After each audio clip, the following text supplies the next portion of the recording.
ditugu bideialdi, bi ostiraletan, baina guk ere nahi genuen nolabait herriak hartzea, pizkat lekuko hori, egia da guk ez dugula asmatu, guri izan digula jendea, igual zerbait egin behar da, eta horregaitik izan dira aurreko biak. Baina bai, gaur guraso elkarteak deitu du, batez ere eskolan dagoen arazoaren harira eta hori, protesta honekin jarraitzeko edo. Euskuntza Sailarekin egon ginen pasadan aste artean Gasteizko beraien egoitzan, pertsonaleko teknikari edo arduradun teknikoekin.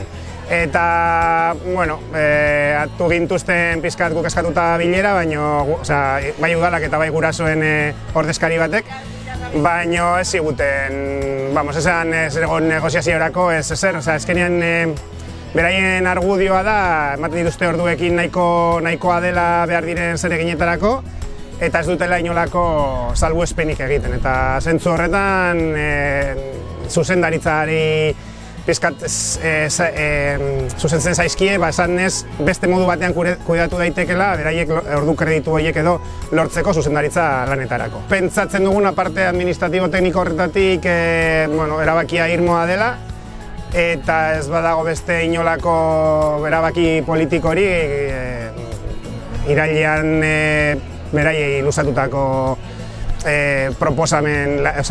lanpostuen proposamenekin hasiko litzatekela ikasturtea. Guk esan dugu alde batera dela hezkuntza, bestetik da ere bai Osakidetzaren gaia, eta Korreoseko kasu konkretua hemen itzi dutelako, izteko ideia zegoelako bulegoa.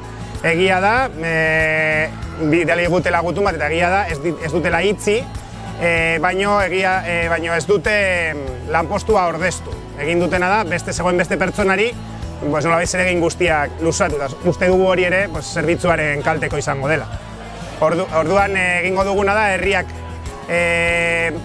gutun tipo bat idatzi dugu, eta herriak bat egiten baldin badu horrekin, luzatzea gutun hori departamentuari, Korreoseko zuzendariari konkretuki. Gehien bat jendearen mobilizatzea edo gustatuko litzaiguke, porque uste dugu ez badago horrelakorik, orain uda datorrena eta mobilizatzea komplikatua dela, irailerako ez dugulako espero gauza askorik.